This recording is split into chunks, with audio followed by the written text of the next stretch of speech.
Bonjour, mon nom est Claude Vachon et aujourd'hui nous allons dans les Actes des Apôtres chapitre 17 versets 26 à 31. Alors j'espère que vous avez votre Nouveau Testament et que vous allez l'ouvrir pour pouvoir me suivre dans ce que je vais vous partager. Mon sujet c'est un homme établi et accrédité, désigné. C'est de ça qu'on va parler. L'apôtre Paul continue à répandre la parole dans l'Empire romain et il est rendu à Athènes, le lieu fort de la Grèce, d'où partent les poètes, les philosophes, toutes les tendances, même au niveau religieux. C'est une ville qui est très remplie, qui est beaucoup remplie d'idoles et de toutes sortes de manières de penser. C'est des gens qui sont très occupés à écouter les nouvelles. Je ne sais pas si ça vous dit quelque chose, là, mais ces gens-là écoutaient les nouvelles. Ils s'intéressaient à tout. Et ils jasent. Ils sont ensemble, ils vont prendre un petit café chez Tim Hortons, puis là, ils jasent ensemble. Ils parlent des nouvelles qu'ils ont écoutées, puis de ce qu'ils ont entendu, puis ils sont toujours à la recherche de nouveautés. Et là, Paul arrive dans la ville d'Athènes. Il se promène dans les rues, il voit des idoles partout, et ça l'irrite même. La Bible dit qu'il était irrité de voir ça. Toutes sortes de dieux, parce que les Grecs ne prennent pas de chance. Hein? Ils se disent, on va adorer, on va servir tous les dieux pour être sûr qu'on va tous les satisfaire. Ils ne veulent pas manquer leur coup. Donc, ils ne se contentent pas d'un dieu. Ils ont même érigé un autel qui n'a pas de dieu, à un dieu inconnu. Fait qu'ils ne veulent pas prendre de chance. Et Paul va se servir de cet autel pour proclamer l'Évangile, annoncer la bonne nouvelle. Et là, il va commencer à parler de Dieu, du Dieu créateur. Et les gens écoutent. Et là, Paul, au verset 26, il dit, « À partir d'un seul être humain, il a créé tous les peuples et les a établis sur la terre entière. Il a fixé pour eux le moment des saisons et les limites des régions qu'ils devaient habiter. » Alors oui, ça commence par Adam, la race humaine commence par là, et ensuite, ça se répand partout sur la terre. C'est le mandat d'ailleurs qu'ils avaient reçu. Là. Fait qu'ils se répandent partout et Dieu va mettre des limites. Mais ce sont tous des humains qui viennent tous de la même source. Donc, à quelque part, au niveau humain, on est tous frères, peu importe la couleur, peu importe la langue, peu importe la région où nous habitons. Dieu a mis ces limites-là, oui, mais il faut se respecter les uns les autres. Il n'y a pas une race supérieure, il n'y a pas des gens au-dessus des autres. Les Juifs même, hein, qui ont leur territoire, et ils ont une certaine prétention. Ils connaissent le vrai Dieu, ils connaissent Yahweh, et pour eux, ils s'élèvent. Ils ne comprennent pas leur rôle. Pourquoi que Dieu les a choisis? Bien, c'était pour répandre la connaissance de Dieu. Ça, ils n'ont pas été trop forts là-dessus. Mettons que ça n'a pas été leur priorité. Dieu a fait cela, il a fait cela pour qu'ils cherchent Dieu.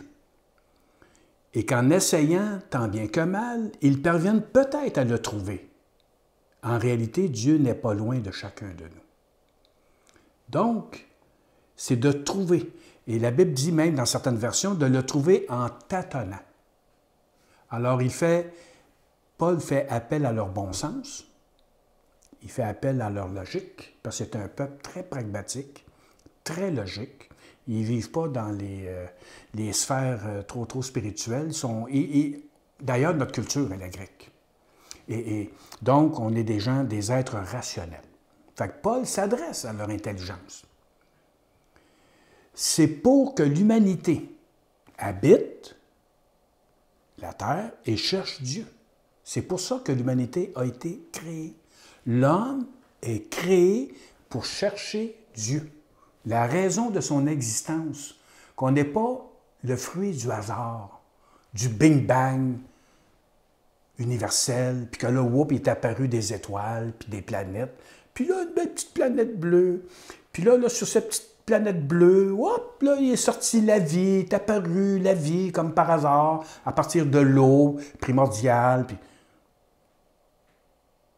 on a été créé pour connaître Dieu, pour le rencontrer. Dieu a en lui cette passion, ce désir d'être en contact avec l'humanité. C'est l'humanité qui s'est séparée. C'est l'humanité qui a quitté le lieu de la rencontre. C'est une décision qu'ils ont prise il y a très, très longtemps par nos premiers parents qui ont choisi un chemin que Dieu n'avait pas préparé pour eux. Eux, ils ont décidé, on va s'arranger, puis on va s'organiser, puis si vous lisez la Genèse, vous allez voir ça avec la tour de Babel, puis vous allez voir ça tout le long. Les êtres humains, là, tout le long, ils rejettent. Ils ne réalisent pas. Pourtant, la perfection, la beauté dans laquelle nous vivons, je ne vous parle pas là des structures humaines, ça c'est moins beau ça. Hein? Il y a de la guerre, de la violence, de la brique, puis du ciment, puis de l'asphalte, puis c'est pas de ça qu'on parle. Là. La beauté de la création, sa perfection. Bien, il va en parler encore ici. Là. Donc Dieu a fait cela pour qu'il cherche. Et que, en réfléchissant sur son environnement, sur sa vie, sur lui, qu'il devrait commencer, là, en tâtonnant, en se posant des questions, à chercher Dieu, à essayer de le trouver. Mais Dieu est tellement proche de nous, nous on cherche au loin. Saint Augustin disait ça, « Je te cherchais au dehors et tu étais là au-dedans. » Alors il cherchait dans la nature, dans le panthéisme, il cherchait Dieu. Puis il s'est aperçu que Dieu était en lui.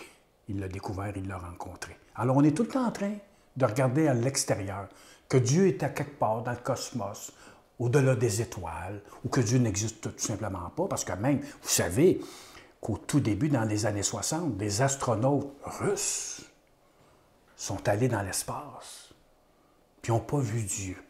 Alors ils sont tout le temps en train de chercher à l'extérieur. Donc, si je n'ai pas vu Dieu dans l'espace, alors Dieu n'existe pas. Ça, c'est la logique. Supposément scientifique. C'est pas très scientifique, mais enfin, c'est ce qu'il croit.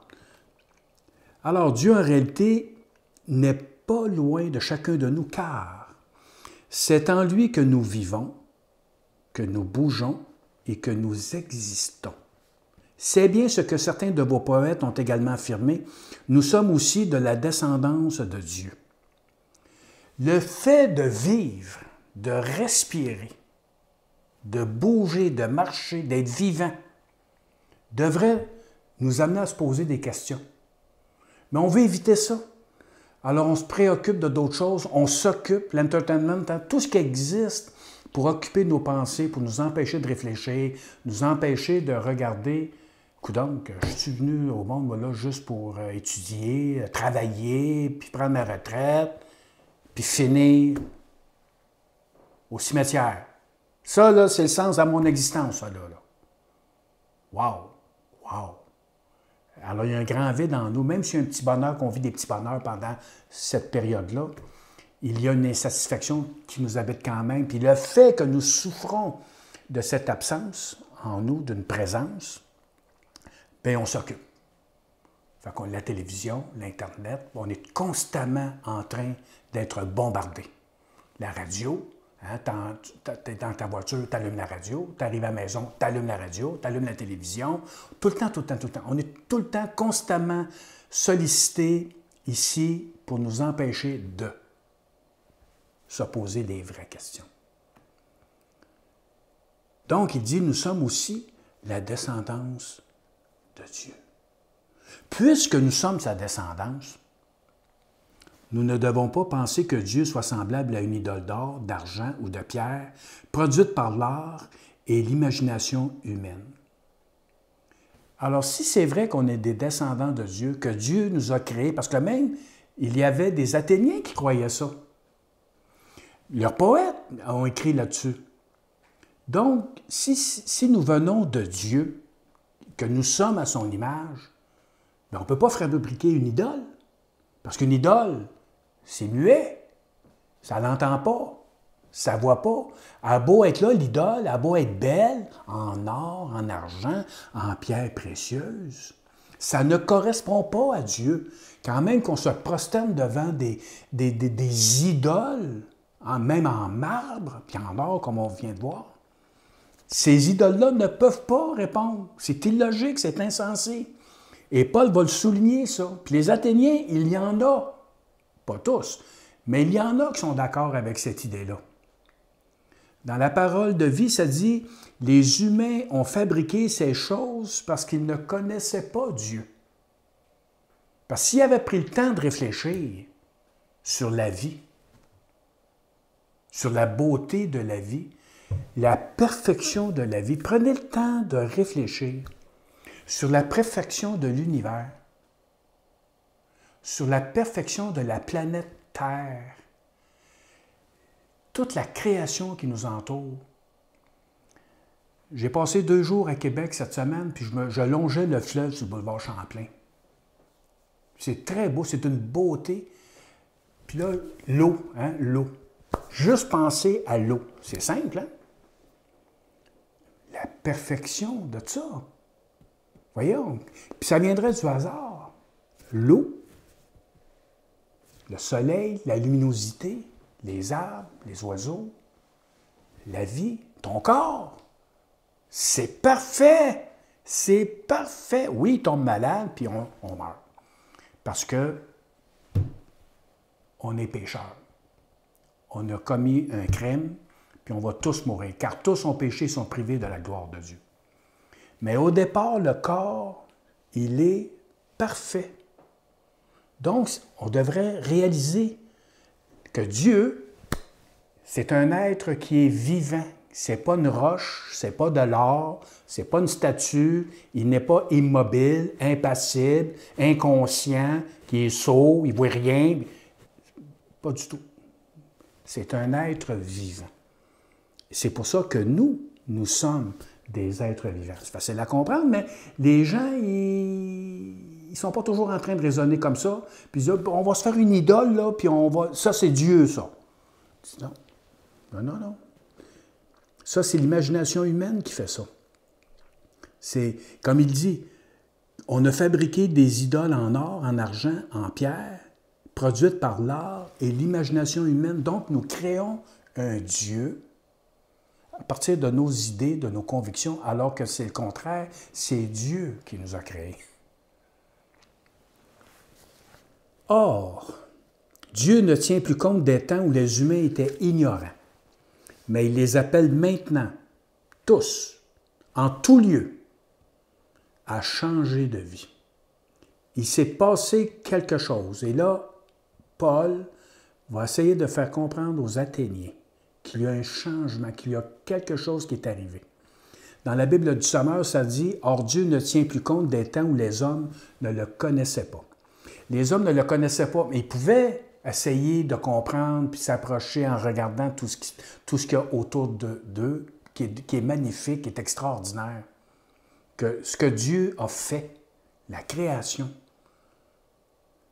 Mais ils n'arrivaient pas jusqu'à connaître Dieu. Même les Juifs avaient cette difficulté-là.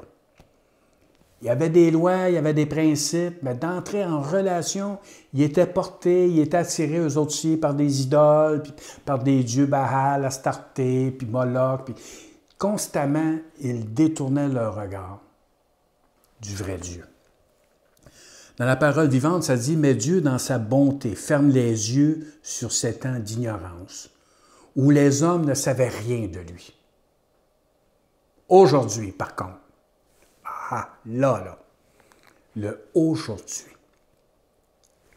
c'est un mot extrêmement important. C'est le temps présent qui compte. On oublie ce qui est en arrière, on oublie le passé. Maintenant, c'est le temps de la proclamation de l'Évangile. C'est Dieu qui appelle. Un appel au changement de regard sur Dieu. Hein? C'est ce qu'il nous demande de faire. Il appelle tous les humains, en tout lieu, à changer de vie, à se repentir, à changer sa manière de penser, sa manière de voir les choses, de se mettre sur le point de vue de Dieu. Un appel au changement de direction, un appel au changement de manière de penser, parce que les Athéniens, ce sont de grands philosophes qui ont influencé tout l'Empire romain. Et les Juifs inclus. Le grec, l'hellénisme s'est répandu partout. Puis ça existe encore aujourd'hui. C'est encore comme ça. Il n'y a pas grand-chose qui a changé depuis ce temps-là.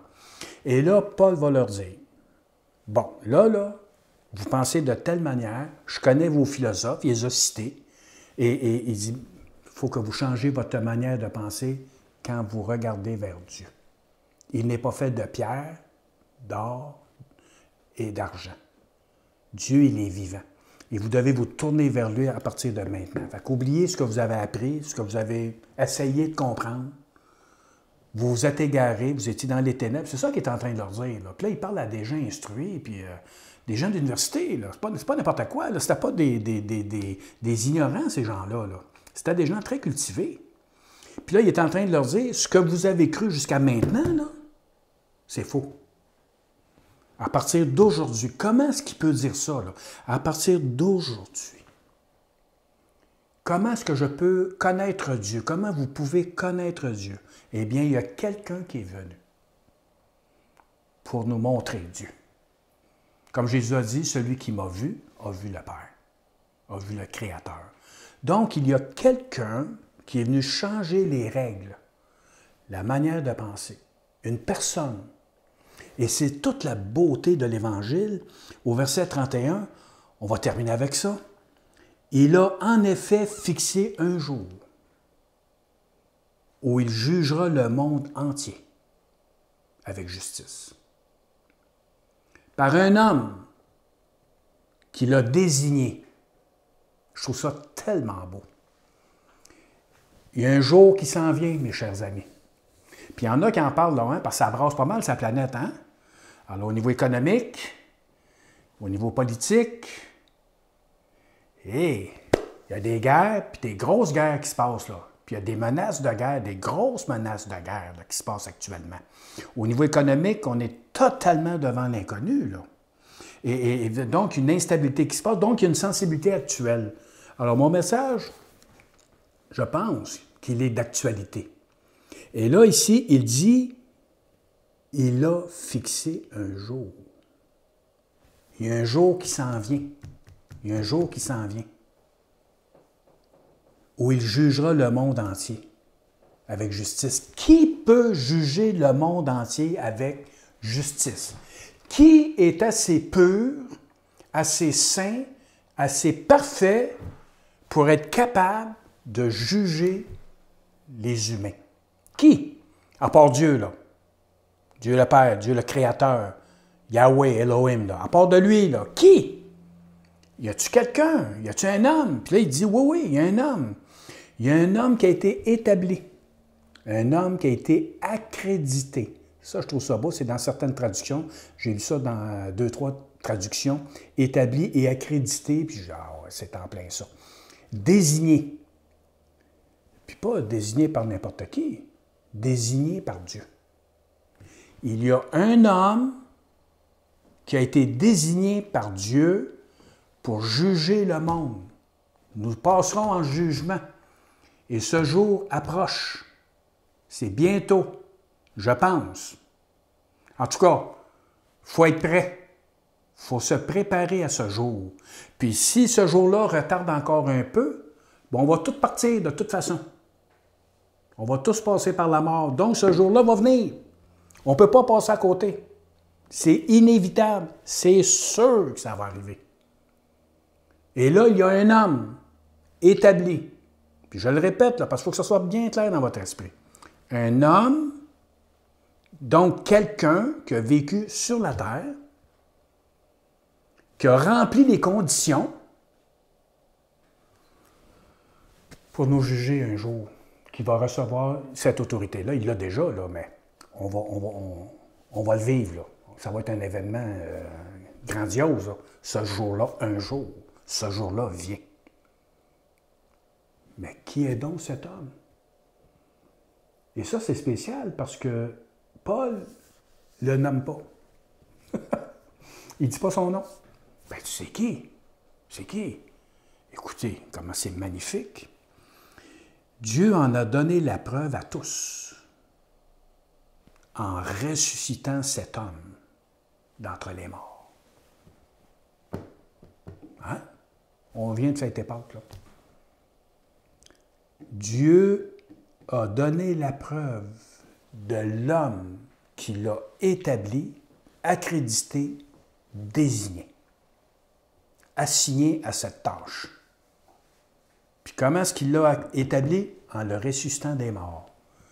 Il parle de Jésus de Nazareth. Et pourquoi que nous croyons que Jésus, c'est lui? Bien, parce qu'il y a des témoins de sa résurrection. Je témoignais de ça à quelqu'un dernièrement, puis voilà, les témoins, bien, c'est parce qu'il y a beaucoup de témoins. Il n'y a pas rien qu'un.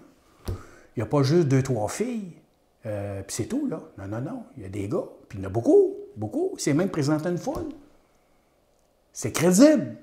Pourquoi que les apôtres témoigneraient de la résurrection si ce n'est pas vrai? Ça sert à quoi de témoigner de la résurrection si ce n'est pas arrivé? Puis de mourir martyr, de se sacrifier, de donner leur vie pour quelque chose qui n'est pas arrivé. C'est totalement absurde. C'est des malades, si c'est ça. Mais non, ils l'ont vu, ils l'ont même touché. Ils ont mangé avec, ils ont marché avec. Il est ressuscité, il est vivant. C'est lui, l'homme, qui a été établi, qui a été choisi pour juger la planète. Tous les humains, toutes les nations seront présents à cette rencontre. Il y a en effet fixé un jour où il jugera le monde entier avec justice. Hein? Il y a un jour d'élection. Bon, bien, parlons-en du jour d'élection. Ça va arriver. Puis nous serons devant le roi, celui que Dieu a désigné, un charpentier, un gars de construction, qui est né à Bethléem, qui a vécu à Nazareth et qui est mort à Jérusalem, juste en dehors de la ville, sous le mont du Calvaire. C'est lui. Dieu l'a ressuscité. Jésus a pris sur lui toutes nos fautes, tous nos péchés. Il a donné sa vie. Donc, il n'y a pas d'idole à adorer. Vous comprenez? Il n'y a pas d'autre chose. Il n'y a qu'un seul médiateur entre Dieu et les hommes, un homme. Un homme. Jésus-Christ, le Fils de Dieu. Jésus de Nazareth. Alors, chers amis, mettez votre foi en lui, toute votre confiance. Adorez-le, louez-le, remerciez-le, prosternez-vous devant lui. Il est le roi de l'univers. Ah là, on ne le sent pas présentement, là, hein? Il y a des petits rois sur la planète là, qui essayent de contrôler la planète, hein? Ah oui, oui, oui. Ils sont puissants, ils sont puissants. Ils ont de l'armée, ils ont de l'argent, ils ont tout ce qu'il faut. Mais un jour, ils auront à faire face au roi, le vrai, celui que Dieu a établi, celui que Dieu a choisi pour régner éternellement. Donc, préparez-vous maintenant. Le jour, là, c'est maintenant. C'est maintenant que vous devez changer de vie. C'est maintenant que vous devez changer de direction dans votre vie. Vous tournez vers Dieu, recevoir le pardon, parce que le Christ est venu pour vous pardonner, de recevoir le pardon par la foi, c'est un cadeau qu'il vous fait. Il vous ouvre un chemin pour vous rendre à la cité de Dieu, où vous ne serez pas jugés, parce qu'il a tout pris pour vous. Mais c'est à vous de vous tourner vers lui. Chrétien ou pas, il faut se tourner vers lui et ne dépendre que de lui. Parce que lui seul, aucun pasteur ne peut vous sauver, aucun évêque, aucun pape, personne ne peut vous sauver. Il n'y a que le Christ, celui que Dieu a choisi et désigné. Alors les chrétiens aussi doivent apprendre à faire ça, à dépendre de lui et de lui seul. Il règne maintenant, dans mon cœur, dans ma vie, dans nos vies. C'est à nous de changer nos idées, notre manière de penser, puis de dire oui, je crois en toi. Et le Seigneur va vous guérir, il va vous délivrer. Vous allez vivre son amour, sa grâce, son pardon, sa miséricorde. Puis c'est ouais, c'est vrai, c'est lui. Il est ressuscité. Soyez bénis, que le Christ habite dans vos cœurs, que sa parole habite en vous en abondance. Continuez à lire la parole, continuez à lire le Nouveau Testament. Réjouissez-vous, car Jésus, il est ressuscité, il est vivant. Réjouissez-vous de ce qu'il y a un homme qui a vécu parmi nous, parfaitement, jusqu'à la mort sur la croix. Pour moi et pour vous. Quelle bonne nouvelle! Que Dieu vous bénisse. Vous pouvez nous suivre sur l'essentiel avec un C.ca. À bientôt.